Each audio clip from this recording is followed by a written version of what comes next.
په هلمند ولایت کې یو ډېره خطرناکه واقعه رامنځته سوې. دوستان دغه پیغام در هغه ټولو پلرو او وروڼو پورې ورسوئ چې هغه خپلې خویندې او لوڼې پر بل باندې خرڅې کېږدي.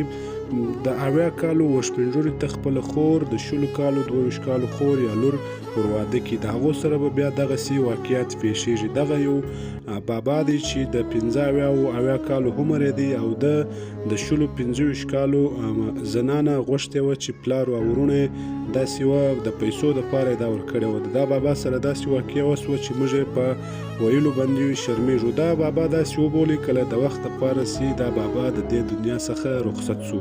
نو دا زما پیغام در هغه ټولو پلرو او وروڼو پورې ورسوئ چې پر موږ باندې هم خپلې خویندې حق لري.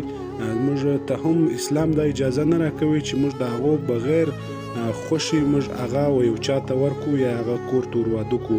اسلام دغه حق و زنانې ته ورکړی دی چې هغه به هم د خپله غوښتنه به د هغو څه هم پوښتل کېږي چې تا دغه سړی ستا خوښ دی، تا ته قبول دی که نه دی قبول.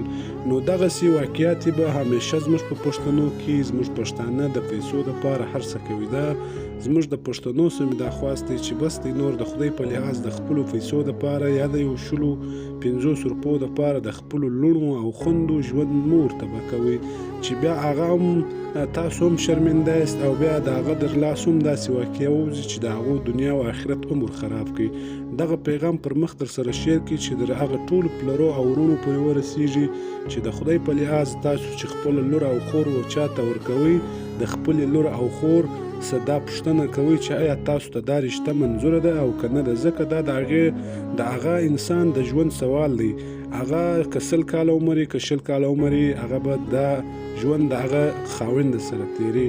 نو دغه غټه فیصله تاسو پر خپل سر باندې مه کوئ. داسې کوم څوک چا ته ورکوئ باید د دواړو رضا پکښې وي. اسلام دا وایي چې کوم کور تاسو ودوئ د هغو څه دا معلومات کوئ چې آیا تاسو ته دا خاوند قبول دی او که نه دی قبول.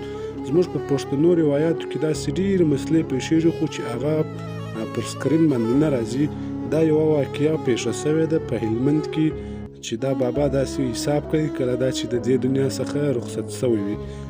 دوستانو کمنټو کې راته جواب راکړئ چې آیا داسې کړنې یا داسې کول پکار دي د خپلو زنانو او لوڼو سره که نه دي کول پکار. که مو ویډیو د خوښې وړ ګرځېدلی وي د معلوماتو دپاره زموږ شاکر سنګري پیج در سره فالو